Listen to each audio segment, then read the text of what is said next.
boys and girls, you probably noticed that our flag is at half-staff today. And the reason for that is we are memorializing our president, John F. Kennedy, several years ago, who was assassinated. And today we are recognizing him as a president today of our country. So that is why we're at half-staff. And I encourage you guys to go back in the classroom and look that up. It was before you were born and happened before I was born too.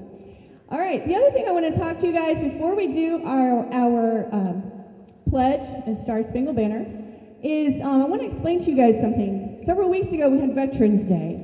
We have the Army, the Air Force, the Navy, and the Marines. And I know that we have some people here. Miss Vera's son is serving in the Navy, and we also have Miss Houston's son is a Marine, and Miss Horn has a daughter in the Army.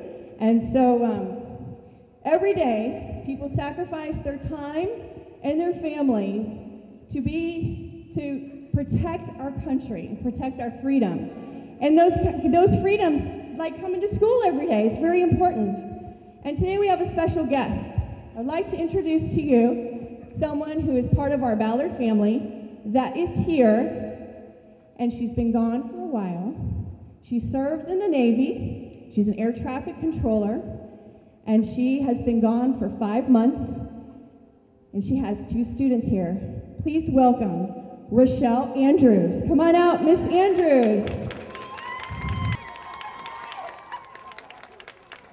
Miss Andrews' 2 children are students here at Ballard. We have Serenity, who's in the 1st grade, and Antonio, who's in the 3rd grade. They haven't seen their mom for 5 months, and they are here. They're seeing her for the first time in a long time. So they're very excited. All right, round of applause. All right, now that she's here, boys and girls, something that she works to defend every single day, this is her job.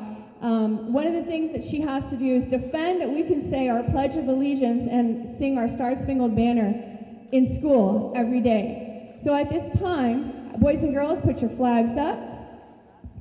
Your right hand over your heart, and join us in the pledge.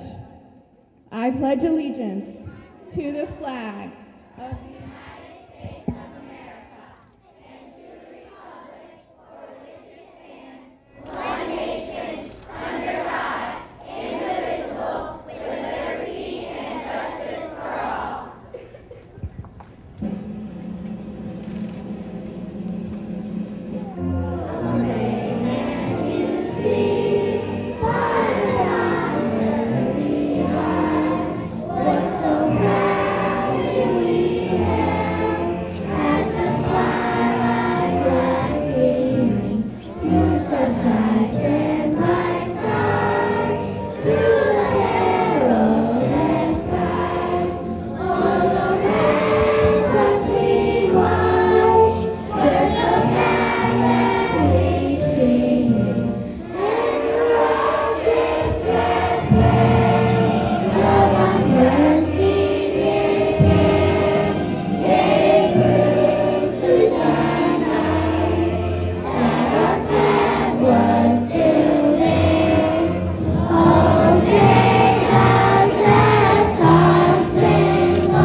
Thank you so much.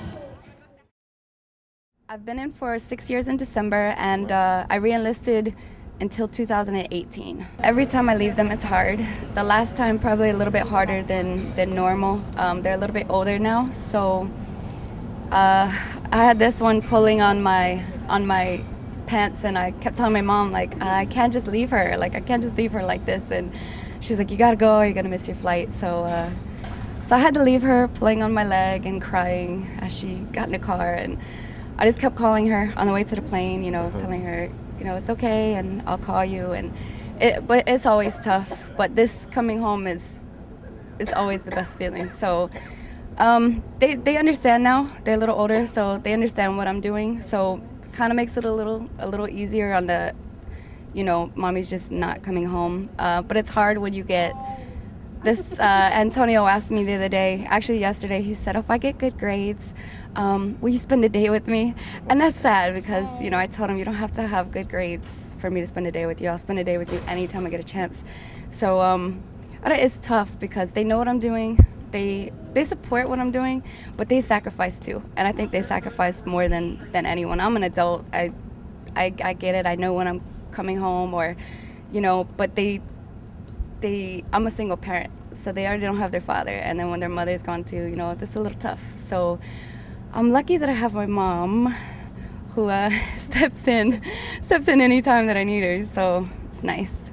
We FaceTime sometimes, but it's tough for me because they're in a routine. So they leave and they get in the routine and I'm over there by myself. I'm missing them. I'm wanting to talk to them, asking them about their day, and this one's playing video games. It doesn't really want to talk. So, like, I'll ask, what are you doing? Like, why aren't you talking to me? Are you watching TV? Yeah. So, I mean, the distance thing, I think sometimes it's tougher for me because they go on, and I'm glad though, because I would rather them have a different routine, get into a routine, and not be crying. That's hard when they, you have to try to talk to them over the phone about why you're not there or why you can't come home. So my last deployment, I sent a book. The USO is wonderful. They gave us free books, and they let us go into this little room and they record you reading the book, and you can send a tape or just record on the actual book itself. And it was cool because my son sent me one back, so it was neat.